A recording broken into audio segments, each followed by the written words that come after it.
my grandmother, my mother's mother. But she often went with us to dinners and things. What about grossmother and grossfather? What are your memories of them? Well, they had moved, a few times. He was in the insurance business, and he owned farms. And I can remember going with him, and he would collect a rent at a farm. That's grossfather. We didn't. We called him grandpa. But later. Grossmother. They liked music. But they weren't sort of cozy. They didn't read to us but Talk about Bill and did somebody follow them on their honeymoon? Oh, Helen, Aggie and Aggie and Uncle Al. Uncle Al. I just want to say one thing that I was going to bring to the reunion, but it would have been so hard to be passed around. It's a letter from Aunt Helen Heinz. Now, Heinz had a big family, and Helen never married. But she went to Europe, and she wrote down that I have this original writing of what you take to Europe. And you take a kimono, and you would, it's just amazing the details that she put down about going to Europe and what to pack. what year would that have been? Oh, that would have been, I don't know, she was very erudite, and she used to come over and visit Cleopa. And she would always sit and talk about what she had just read. And it was mostly, sometimes very religious reading, but that was Al Heinz, and she lived with her brother Al Heinz, who was single, never married either. But Al had a girlfriend at the time, Grace, named Aggie Gratches. And Aggie Gratches and Uncle Al did things together socially. And Uncle Al had a little house out at Spring Lake on the grounds that we were relatives, and it was always kind of fun. But they lived also in a house on Aldo Boulevard. Really? That then Richard Schultz bought. Oh, well, different house. Richard didn't buy the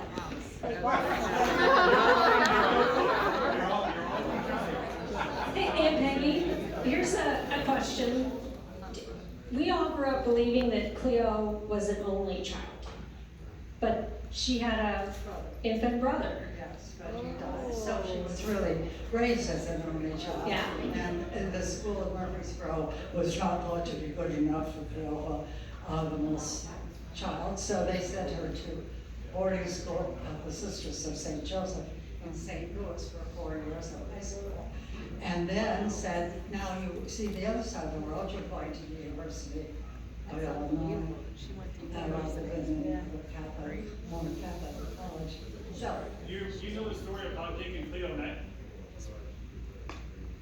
Well, I know that Cleopa was very musical and played the piano, and she played the organ, and that Richard, our father, used to go to the university where she was playing the organ, and it was a pump organ, and he would pump the organ for her. That's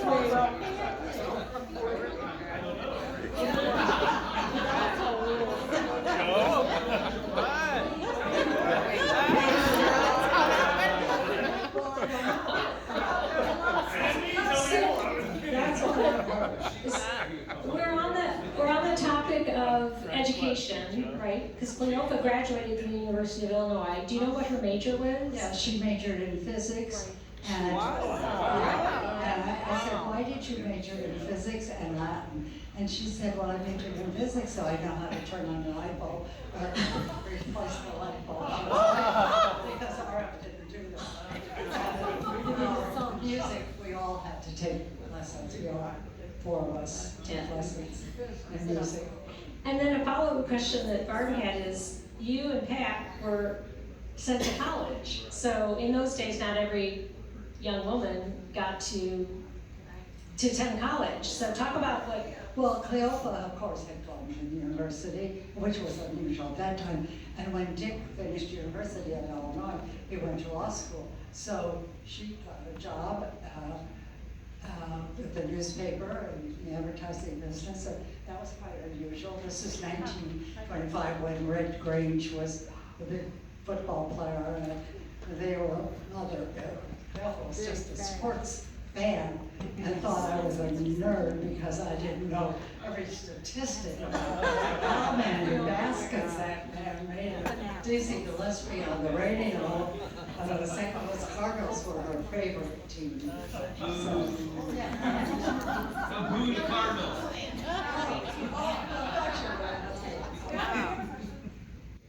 you know what kind of reception Cleo got when she went to college as a business major as a woman? Well, I don't know that, about how many women were even, the question was, do I know anything about the reception for a woman in the university in 1923?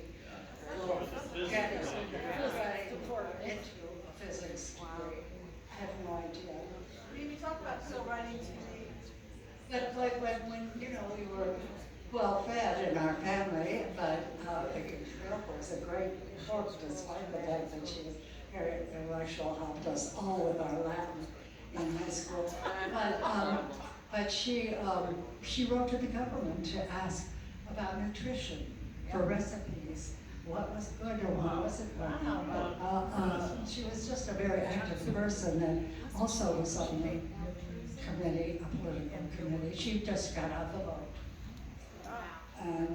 And when I was in high school, a nun, school sister at Notre Dame said to me, you know, it's wonderful that your mother comes to these meetings, the parent meetings. I just think she's so bored with all this.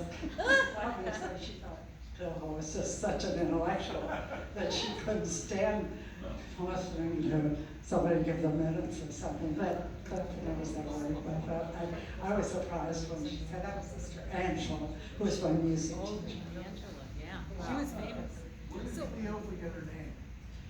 Her mother named her Cleopa for a nun that was at the hospital, I think, or in the local community. And it's taken from the Bible where Mary of Cleophas was at the cross. There were three women, Mary, the mother of Jesus, Mary of Cleophas, and Well, I don't know. We don't know? We don't know about that? But that's where the name came from. And she was called Cleo all the time. But, you know, she was also a member of a women's club that studied various things. And so every year she would write a paper because that's what this, what was the name of the club? Altrusa? Altrusa.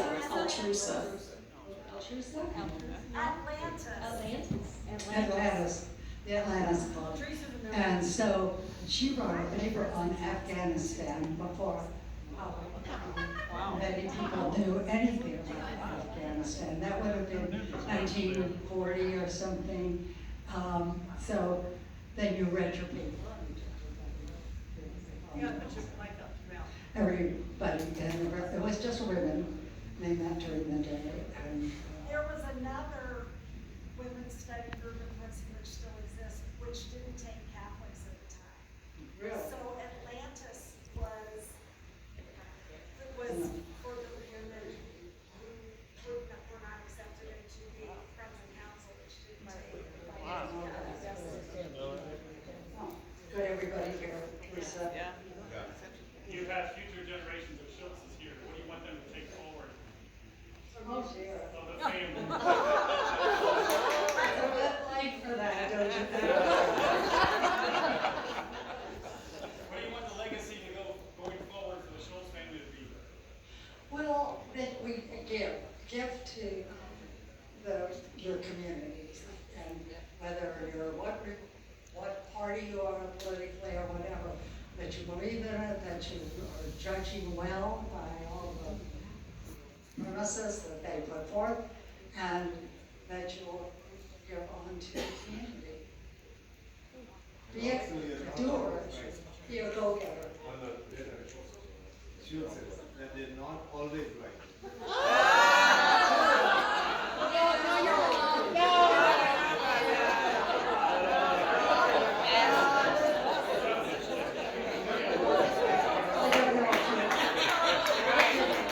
Did you all hear that Neil said that we have a tendency to think we're always right? Yeah, I've been cynical about it in my family. So maybe there is a question about, you mentioned Cleopa had a job before she was married. Yes. So was that in Quincy or? No, in Champaign. Oh, in Champaign. Was in law school. She stayed in Champaign and got a job. For a newspaper, advertising. Okay. And how were they about you going, I mean, you went to 3 different colleges and stayed in New York City and. Well, that was curious because Dick really was a man of firm ideas and what should know, how to behave, how to do it.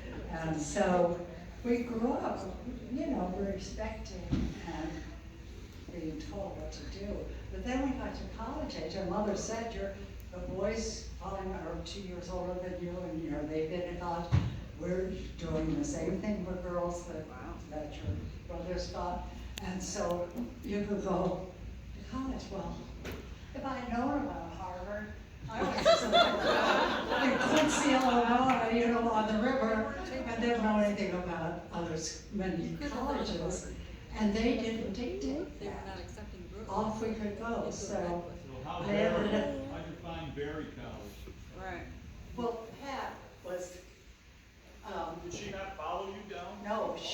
no, she went there before I did. She went as a freshman after I'd been in a school systems that were ordained outside of St. Louis, they closed. And so I had to transfer. So I went with her as a sophomore, while she was a freshman. But then I didn't like Florida for school. And so pardon? How did you find your Michelle? Well, there was a young gal who was very attractive from Georgia at school at Berry College in Miami, Florida, where Pat and I were. And she had been at the College of New Rochelle, New York, and she had, missed the South, and she had such an accent. And so she transferred to Berry College, and that's how I really heard about it. And in that days, you sent out to your college, and I don't know if they still do this, for a directory or listed the traditions of the school and the classes and what they expected. And everybody, and I sent off a learning decided to go to New Rochelle. I had never been east before. Hey, tell them about your first train ride to New Rochelle with 125th Street. Oh, well, I, of course, had never been, I'd been out to the south, to Florida by train, about 36 hours. And so I was going to New York for the first time by train. And Daddy said, do not get an unscheduled flight. At that time, that's what was kind of newsy, that it was cheaper to buy an unscheduled flight. Well, I took the train, and it was long and whatever, but when I got through and came out of the tunnel in New York City in 125th Street, I saw all these buildings, and they all had TV antennas on the top. So I said to somebody sitting next to me, whom I didn't know, are there bars on the bottom level of those buildings, those tenements? Because only the bars in Quincy had TV. I said, no, those people have TV. Well, I was astounded. This is a poor area of New York when you come out of Grand Central and get to 125th Street in Harlem. And I was just flabbergasted. They could afford it. They could have it. We didn't have a TV, but I was going to college and they weren't. Tell your favorite story of Uncle Mick and Aunt Jean, and then a favorite story you have of Charles, favorite story of Richard. Well, Nick and Jean were courting when I was young, And it was such fun to watch them. And then I was kind of scary instead of being affectionate.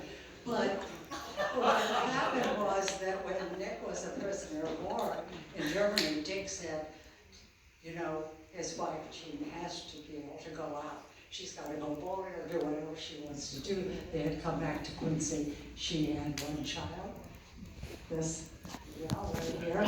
And so Daddy said, he wanted us in home, so he could go to bed at 11 o'clock. There was no babysitting, but I could babysit for Jean because Jean needed to get out.